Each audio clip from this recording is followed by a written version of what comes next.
ഇന്ന് നമ്മുടെ വീട്ടിലുണ്ടാക്കിയത് നാടൻ വറുത്തരച്ച തീയലാണ്. ഇതെങ്ങനെയാ ഉണ്ടാക്കിയെന്ന് നമുക്ക് നോക്കാം.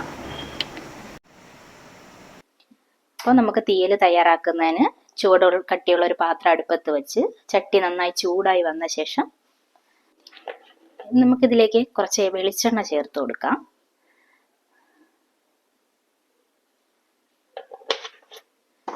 വെളിച്ചെണ്ണ ചേർത്തിട്ട് ഞാനിപ്പോൾ ഇവിടെ എടുത്തിരിക്കുന്നതെന്ന് വെച്ചാൽ 2 തേങ്ങ, ഒരു മീഡിയം സൈസ് തേങ്ങ തിരുമിയതാണ്. ഇതിന് നമുക്കിതിലേക്ക് ചേർത്ത്, ഞാനിപ്പോൾ ഒരുപാട് കൂടുതൽ വറുത്ത് വെക്കുന്നതെന്ന് വെച്ചാൽ നമുക്ക് പിന്നീട് ഈ 1-1.5 ആഴ്ച വരെ ഇത് കേടാവാണ്ടിരിക്കും. ഇപ്പം ജോലിക്കൊക്കെ പോകുന്നവർക്കാണെങ്കിൽ ഇത് ഇടയ്ക്കിടയ്ക്ക് തീയലൊക്കെ വെക്കുന്നെങ്കിൽ ഈ കൂട്ട് നമുക്ക് ഉപയോഗിക്കാൻ പറ്റും. അതുകൊണ്ട് കുറച്ച് കൂടുതൽ വറുത്ത് വെക്കുവാണ്. ചേർത്ത് ചെറു തീയിൽ പതിയെ വറുത്ത് ഒരു ഗോൾഡൻ ബ്രൗൺ നിറമാകുന്നത് വരെ നമ്മൾ ഈ തേങ്ങ വറുത്തെടുക്കണം. നല്ല ക്ഷമ വേണം. നല്ല ചെറിയ തീയിലിട്ട് വളരെ പതിയെ വറുത്തെടുക്കണം. ഞാൻ ഇതിനൊപ്പം 2-3 കുഞ്ഞുള്ളി അരിഞ്ഞതും ഇച്ചിരി മുഴുവൻ കുരുമുളകും കൂടി ചേർക്കുന്നുണ്ട്.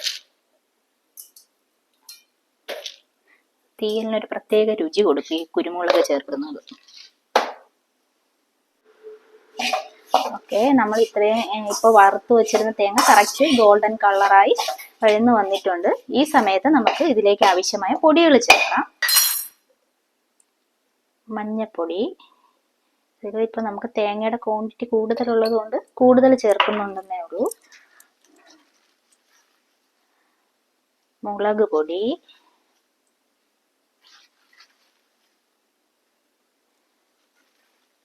മല്ലിപ്പൊടി. ഈ പൊടികളുടെ പച്ചമണം മാറുന്നത് വരെ വീണ്ടും നമ്മളിത് നന്നായിട്ട് വഴറ്റിയെടുക്കണം. പൊടി നല്ല മൂത്ത മണം വരുമ്പോൾ നമുക്ക് തീ ഓഫ് ചെയ്ത് ഈ കൂട്ട് ആറാനായിട്ട് വെക്കാം. നമുക്ക് തീയലിന് ആവശ്യമായിട്ട് ഒരു നെല്ലിക്ക വലിപ്പം, ചെറിയ നെല്ലിക്ക വലിപ്പത്തിൽ ഇച്ചിരി പുളി വെള്ളത്തിലിട്ട് വെക്കാം. നേരത്തെ നമ്മുടെ തീയലിന് ഞാൻ എടുത്തിരിക്കുന്നത്, നമ്മുടെ കയ്യിൽ എന്തൊക്കെ വെജിറ്റബിൾസ് ഉണ്ടോ അതെല്ലാം ആഡാക്കാം. ഇപ്പൊ എൻ്റെ കയ്യിലുണ്ടായിരുന്നത് മുരിങ്ങയ്ക്ക, വെണ്ടയ്ക്ക, ഇത് പാവയ്ക്ക ചെറിയ കഷ്ണങ്ങളാക്കിയാണ്. ഈ പാവയ്ക്ക സെപ്പറേറ്റും നമുക്ക് തീയൽ വെക്കാം, ഭയങ്കര ടേസ്റ്റ് ആണ്. ഇപ്പം ഞാൻ ഇതിലെല്ലാം ആഡ് ചെയ്തിട്ടുണ്ട്. പിന്നെ ഒരു കഷ്ണം സാമ്പാർ മുളക്, കത്തിരിക്ക, ഇത്രയും കൂടി ചേർത്തിട്ടാണ് നമ്മൾ ഇന്നത്തെ തീയൽ ഉണ്ടാക്കുന്നത്. നമുക്ക് തീയൽ ഉണ്ടാക്കാൻ ആവശ്യമായുള്ള ചട്ടി അടുപ്പിലേക്ക് വെച്ചിട്ട് അതിൽ ആവശ്യത്തിന് വെളിച്ചെണ്ണ ഒഴിച്ചു കൊടുക്കാം. ഒന്നുകിൽ നമുക്ക് തീയൽ ഈ ഫസ്റ്റ് കടുവറുത്ത് പച്ചക്കറി വഴറ്റി അങ്ങനെ ഉണ്ടാക്കാം. അല്ലെങ്കിൽ സാധാ പച്ചക്കറികളെല്ലാം കൂടി ഒന്ന് ലൈറ്റ് വെള്ളത്തിലൊന്ന് വേവിച്ചിട്ട് ലാസ്റ്റ് വറുത്തിട്ടുന്ന മെത്തേഡും ഉണ്ട്. തൽക്കാലം നമുക്ക് വെണ്ടയ്ക്കൊക്കെ ഉള്ളത് കൊണ്ട് ഇങ്ങനെ ചെയ്യാം. എണ്ണ ചൂടായി നമുക്ക് ഇതിലേക്ക് കടുക് ഇടുക.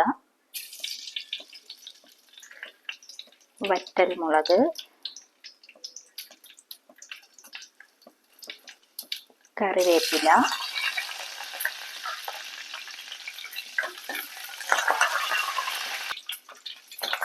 കടുക് നന്നായിട്ട് പൊട്ടിയിട്ടുണ്ട്. നമുക്കിതിലേക്ക് നമ്മുടെ പച്ചക്കറികൾ ചേർത്ത് കൊടുക്കാം. വെണ്ടയ്ക്ക. ഈ സമയം തന്നെ ഇതിലേക്ക് ആവശ്യത്തിനുള്ള ഉപ്പ് കൂടി ചേർത്തിട്ട് നമുക്ക് വഴറ്റിയെടുക്കാം.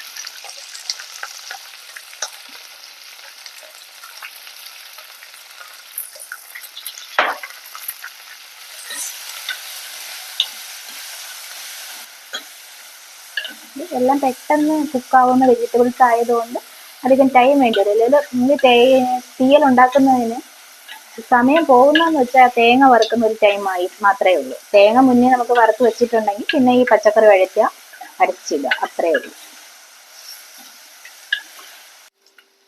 നമുക്ക് നമ്മുടെ കഷ്ണങ്ങൾ ഏകദേശം വെന്തിട്ടുണ്ട്. ഇതിലേക്ക് പുളി പിഴിഞ്ഞത് ചേർത്ത് കൊടുക്കാം. ഒരുപാട് പുളി കൂടി പോണ്ട, ആവശ്യത്തിന് ചേർത്താൽ മതി. ഈ പുളി വെള്ളത്തിൽ കിടന്ന് കഷ്ണം ഒന്നുകൂടി വേവുന്ന ടൈമിൽ നമുക്ക് ഈ അരപ്പിനെ അരച്ചെടുക്കാം.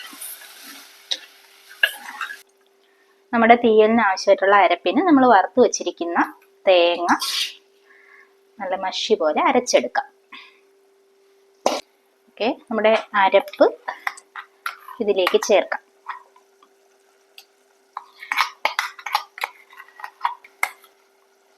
നമ്മുടെ തീയലിന്റെ അരപ്പിന് ആവശ്യമായിട്ട് കുറച്ച് വെള്ളവും കൂടി ചേർത്ത് നമുക്ക് ഈ ഗ്രേവി ഇതിലേക്ക് ഒഴിക്കാം.